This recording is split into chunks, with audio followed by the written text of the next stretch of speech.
systems seem to follow maybe a slightly larger than the simple formula of 2, US, China, plus 3, EU, India, and Russia. Thank you very much. I think to start with, we should pass these words unipolar, bipolar, and multipolar.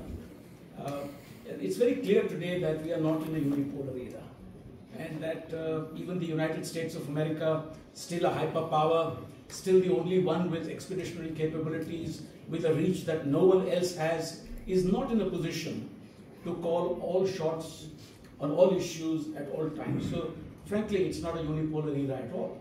But it's also not a bipolar era. We are actually gradually drifting towards an age of multipolarity, but we are not quite there.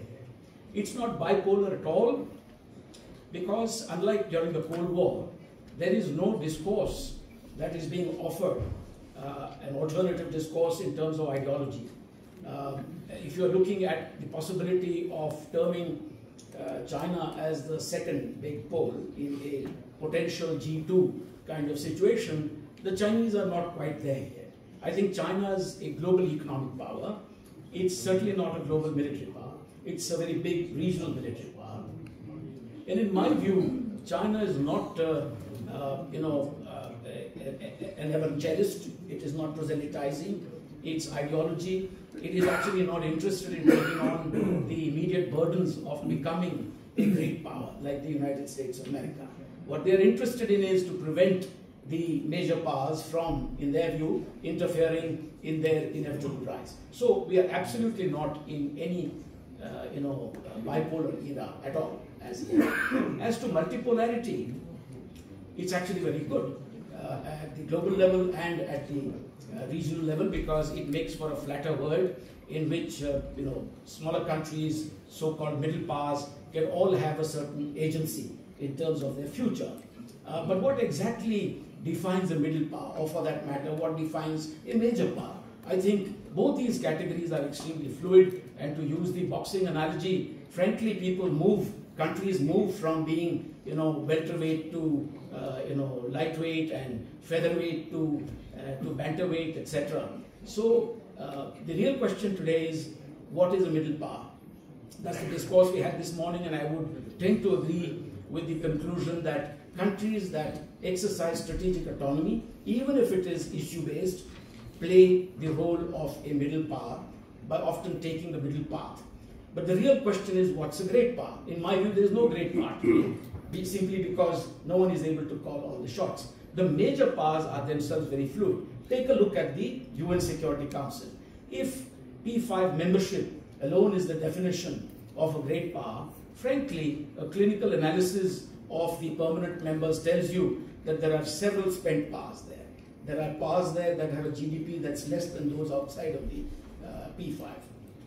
If you were to take GDP as the criterion and not nuclear weapons of a particular era, you will then have a different list. You will have the United States of America, China, you will have Germany, Japan and India as the 5. If you take per capita GDP, in fact, the list gets very interesting.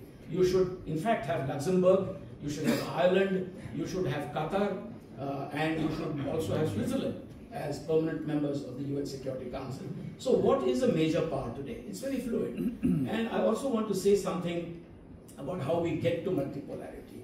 How do we make for a better world in which multipolarity promotes peace, security, protection of human rights, economic growth and development? What is the framework that will get you there? Because the UN Security Council, in fact the United Nations, is increasingly dysfunctional due to what you call contestation and rivalry.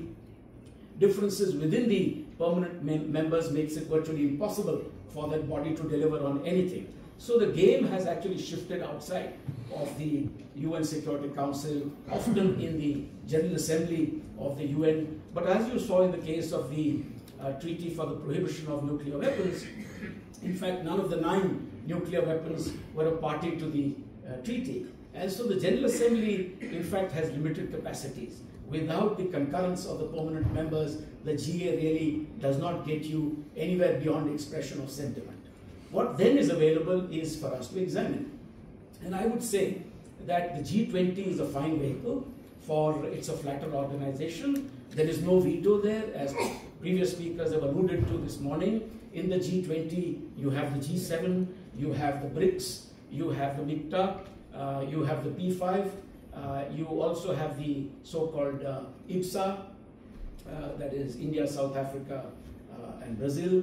So the point I'm making is the G20 is, in fact, to use the highway analogy, it's a wayside station where on a clogged highway, countries can pull over to discuss things in a better manner and to take things forward. And I think India stands very much with the rest of the world to try and go beyond binary choices, to not really look at the world in terms of being unipolar or bipolar, but to point to what our Prime Minister, Mr. Narendra Modi, has called a human-centric approach.